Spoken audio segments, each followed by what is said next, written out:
Episode 2, Different Countries, Same Crime. I am Jasmin. And I'm Amy. Welcome to our STRIFE Podcast. STRIFE is an acronym for Socialism, Technology, Rights, Ill Treatment, Futurism, and Education, all topics of which will be discussed in this podcast. Today, we are talking about a complicated issue, which is human trafficking. First, I want to ask one of you a question. What does human trafficking mean to you? One of our listeners tweeted us saying, "Isn't it when they take poor people to sell them for sex or human parts?" Human trafficking is actually the trade of humans for forced labor, sexual slavery, or commercial sexual exploitation. Human trafficking accounts for 86% in Atlanta, Georgia alone. Human trafficking does not select a gender. It targets both females and males equally. It is obvious the majority of us don't know what human trafficking is, but before we start, I am curious to know what drives these individuals to want to traffic. Put simply, money drives traffickers to want to traffic. Human trafficking totals roughly about $150 billion annually per trafficker.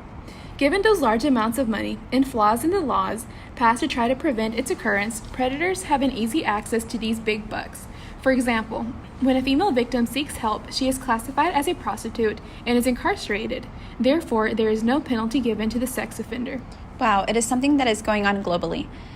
I bet you that you didn't know that Asia is the worst offender of sex trafficking. In Asia, sex trafficking is divided into the sex industry, bride trafficking, and domestic services. It is essentially rape used for profit. The reason why Asia is considered the worst offender is because of the two-child policy in China. The policy caused skewed sex ratios, meaning there is a clear gap between the male and female population. This led to women from rural areas and other neighboring countries to be kidnapped and trafficked to be offered as brides to excess men. Now hear this, single Chinese men are willing to pay from anywhere between $10,000 to $20,000 for a bride. Wow, that is interesting. Which makes sense because did you know technology has made human trafficking more specifically, sex trafficking easier for sex offenders? What I mean by this is that once a predator is hungry, finding a prey is easy because they are fed from the comfort of their own home.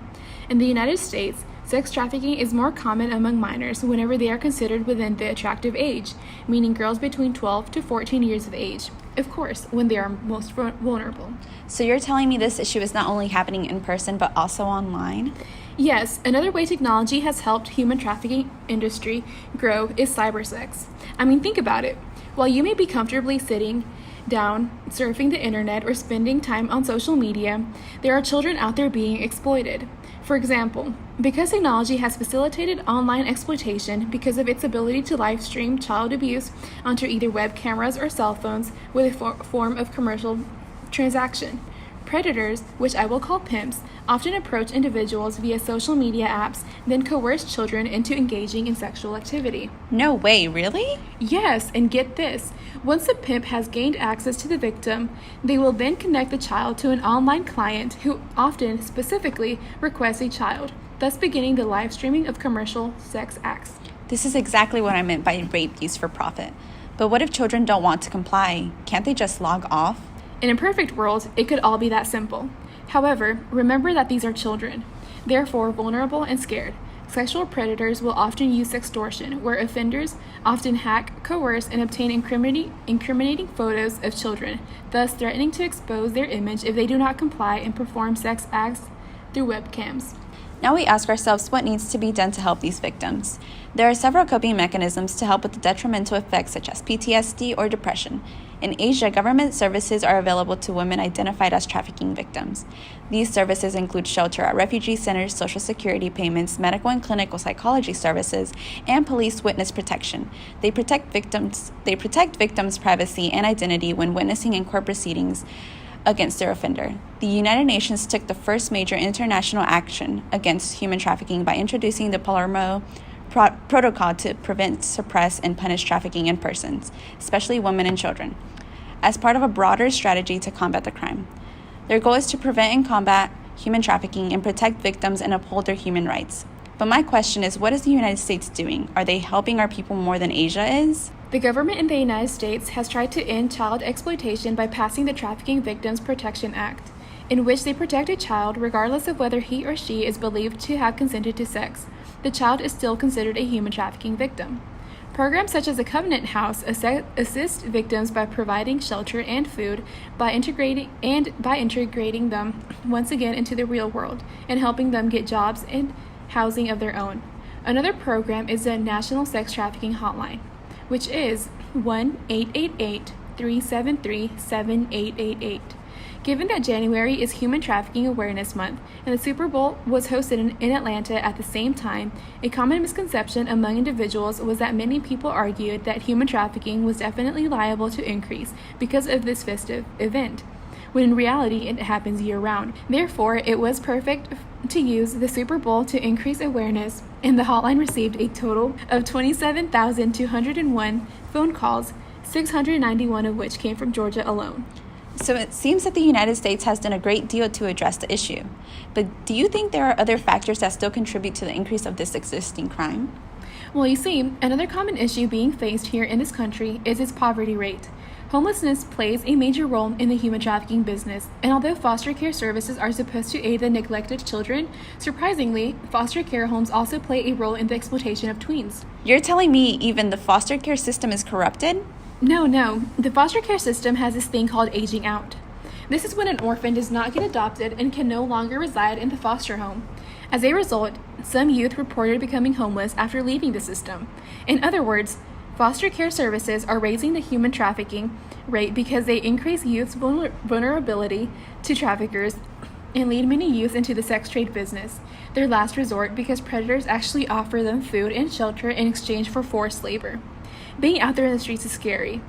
There are also victims who admitted to preferring to stay with their owners because they were afraid to be homeless in the streets of Atlanta.